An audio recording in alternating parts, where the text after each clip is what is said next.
Today I want to talk to you guys about my car. I'm not talking about the Jeep. I'm talking about the 2003 Mitsubishi Evo that I own. The blue car.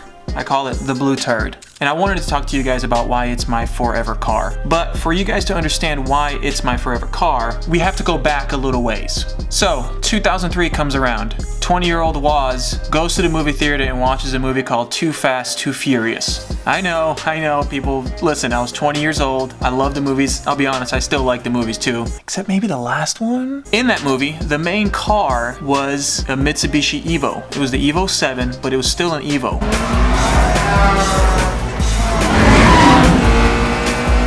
And I absolutely fell in love with that car. That same year, Mitsubishi introduced the Evo 8 in the States. 20-year-old Waz could not afford a $30,000 car. Back then I was making $7-8 an hour. 2005 rolls around. I'm driving around, beat up old used cars, and I finally had it. At the time I was driving a 1995 Hyundai Sonata, and something happened when I was downshifting, going downhill. Whatever it was, I was just over it. So I called my mom immediately and I was like, listen, I'm ready to buy a new car. I'm making a little bit more money, you know, a couple $100 a week. I can afford a car payment, so I'm coming down. She's like, cool. So I get down to Florida, we look around, went to the Nissan dealership, and I picked up a Nissan Sentra SER Spec V. Let me show you. A silver 2003 Nissan Sentra SER Spec V. This was actually the first time I went autocross racing and I got first place. I was actually the only person in my class, so who am I kidding? That was the car right there. That was the first car I learned how to modify on. I had it lowered, I got really good suspension, I had some other little bits in the engine. This car is why I started falling in love with modifying cars. First car payment right there. 2010 rolls around, I finally finished paying off this car. I had this car paid off maybe 3 or 4 months, and Liz and I head down to vacation in Florida. So while we were down on vacation, I decided, hey, I just finished paying off my car, why not look for another one, just for the heck of it, see what's out there. And a dealership down there, it was an Acura dealership that had my car. They had it as a trade-in or something, I don't know what it was, but it was just sitting there in the back lot. There was no price on it, there was no price on the website. Called them, they gave me the runaround. By the way, mind you, I'm on vacation. Why the hell am I buying a car on vacation? But I finally went in there and they were like, listen, here's the price for it. We're gonna sell it to you for $10,900, which is ridiculous, by the way. The car had 59,000 miles on it for under $11,000. Dude, sold. Here's the first problem. I'm gonna try to make this really brief, guys. I know this is gonna be a really long story, but you have to understand why I absolutely love this car. So I bought the car, drove out the lot, went back to my parents' house. The next morning we were headed back to Tennessee. On our way back, the wheels locked up on the car. The transmission was destroyed. So I had to get it towed back. We made it almost to Tampa. We had to get it towed back to Sarasota where my parents live. So we drove all the way back to Tennessee while my car was in Florida, and that's when the fun began. I had to get it towed to a shop, have the shop take it out, and then ship the transmission to, I think it was Shep Transmission, sent it to them, got it there, waited about a week or so, got a call back saying that the transmission was destroyed. Found a transmission in Miami, asked the guy, listen, ship it to the shop down there, the guy's gonna fix it for me. By then it's already October, and the guy finally installs the transmission. I fly down, pick up my car, drive it back, and I get another problem with that new transmission.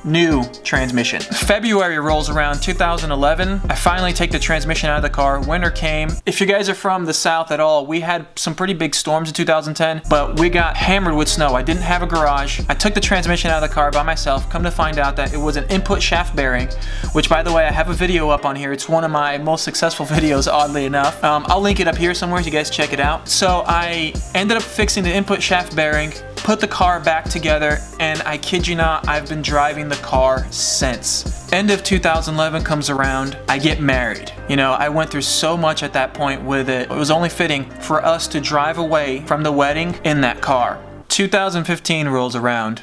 I'm driving my car to work and I don't have a stop. This guy comes to a stop and decides that instead of stopping, he's just gonna go right through it. I T-bone him. 100% his fault. I didn't have a stop and my car, the front end of my car is destroyed. Man, those wheels I had on it, they look pretty good, but I got rid of those. Anyways, car got destroyed and I realized that moment right there, if that car is totaled, I'm gonna be devastated. Absolutely devastated. So I get a call back from the insurance company and he gives me the runaround saying, oh yeah, your car, we're gonna total your car because it's a Lancer and it's not worth very much. And I had to tell him, I need you to go back and look at it because it's not just a Lancer. It's a Mitsubishi Lancer Evolution. It's not a $2,000 car, it's 15 grand. He calls back a few minutes later, he's like, hey, I apologize, here's what we're gonna give you. If we fix it, we're probably gonna total it anyways. If we just send you a check, we'll let you fix it on your own. I was like, send that check over. I'm not gonna get this car totaled. I don't want a salvage title. I'm gonna fix the car myself. I get the car back. It sits at my friend Brent's house and it's way worse than I was expecting. So I took it to a body shop and I told them, listen, all I need you guys to do is put in a new radiator support and straighten the frame out. I will do everything else myself. They're like, cool, 1,800 bucks.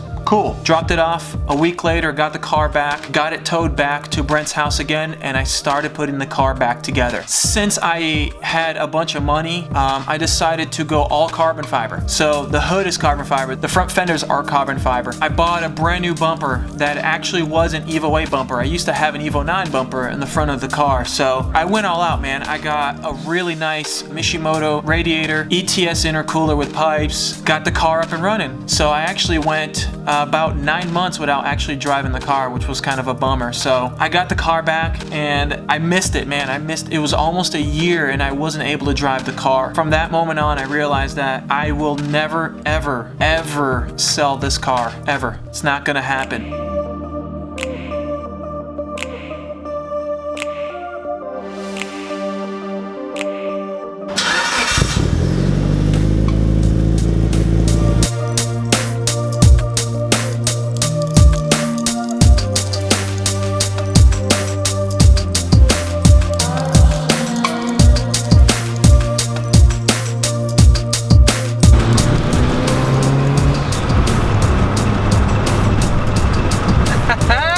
Car. Oh man.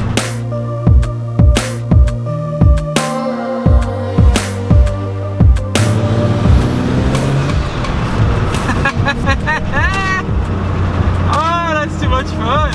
Every time I drive this car, it puts a smile on my face.